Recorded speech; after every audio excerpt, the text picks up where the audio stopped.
આપણે કરીશું। આપણી સાથે અત્યારે નિર્મલ બંક સિક્યોરિટીઝના અમિત ભુક્તાની જોડાઈ ગયા છે। અમિતજી, સ્વાગત, વેરી ગુડ મોર્નિંગ। અને જુઓ, આપણને જે પ્રમાણે ચર્ચા કરી રહ્યા હતા, આ અઠવાડિયામાં એક નવો આપણને શિખર તો ગઈકાલે બનતું જોવા મળ્યું, પરંતુ ત્યારબાદ પણ જો બજારમાં હજી પણ આપણે છેલ્લા ઘણા દિવસથી કન્સોલિડેશનની રેન્જ જોઈ રહ્યા છીએ। વેલ, હવે આજે સપ્તાહનો છેલ્લો દિવસ છે, કેવા ચાલની અપેક્ષા આજે છે, આવતા અઠવાડિયા માટે હવે કયા લેવલ્સને અહીંયાથી તમે વોચઆઉટ કરીને ખાસ આગળ વધશો? નરેશભાઈ, ઓવરઓલ જે હિસાબથી આપણે જોઈએ તો માર્કેટની સ્ટ્રેન્થ પોઝિટિવ લાગી રહી છે।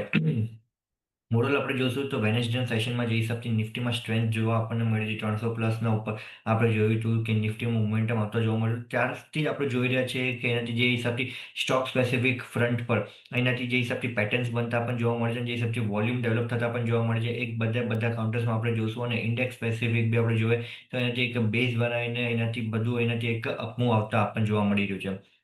હવે જે હિસાબથી આપણે જોઈએ તો જેટલો બી ઘટાડો આવતો આપણને આટલા દિવસમાં જોવા મળ્યો છે ઇન્ડેક્સ ફ્રન્ટ પર અપસાઇડના લેવલથી, તો ત્યાં આપણે જોશું તો એક પુટ રાઇટર્સની પોઝિશન ઇન્ટેક્ટ હતી, એમાં કોઈ બી વધારે શિફ્ટિંગ થતા આપણે જોવા નથી મળી। આજના દિવસમાં બી આપણે જોશું, ગઈકાલનો ક્લોઝિંગ બાદ બી આપણે જોશું તો 26,000ના સ્ટ્રાઇકમાં પુટ રાઇટર્સની પોઝિશન સ્ટ્રોંગ ફ્રન્ટ પર એડેડ છે ક્યુમ્યુલેટિવ ઓપન ઇન્ટરેસ્ટના હિસાબથી આપણે જોઈએ તો, અને અપસાઇડના લેવલ પર આપણે જોશું 26,300ના લેવલ પર કોલ રાઇટર્સની પોઝિશન છે। જેમ 26,300ના લેવલ સ્ટ્રાઇકની કોલ રાઇટર્સની પોઝિશન થોડીક એવી બી લિક્વિડેટ થવાની ચાલુ કરે છે અને નિફ્ટી સ્પોટ જેમ 26,300 ઉપર ક્લોઝિંગ આપી દે છે, ત્યારબાદ નિફ્ટી એનાથી 26,500 26,800 માટે તૈયારી કરી લેશે। અને સામે જ આપણે જોઈએ તો નિફ્ટી ફ્યુચરનું ઓઆઈની પોઝિશન આપણે જોઈએ તો 1.5 કરોડની આસપાસ ચાલતા પણ જોવા મળે છે।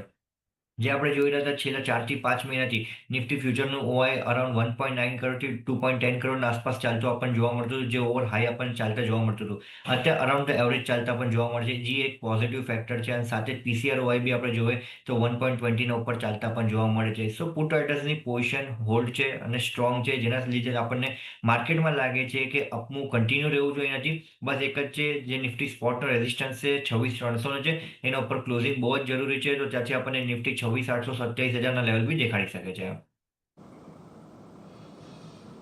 26,300 એક બહુ મહત્ત્વનું રેઝિસ્ટન્સ, ગઈકાલે આપણે એની પાર ગયા પરંતુ બંધ એની ઉપર નહોતું આવ્યું, એટલે 26,300ની ઉપર બંધ આવવું વધારે જરૂરી છે નિફ્ટી માટે। અને જો એ આવે છે તો પછી આપણને એક વધુ સારી તેજી નિફ્ટીની અંદર થતી જોવા મળી શકે, એટલે એના પર એક ધ્યાન ખાસ આપણે રાખવાનું છે। પરંતુ આગળ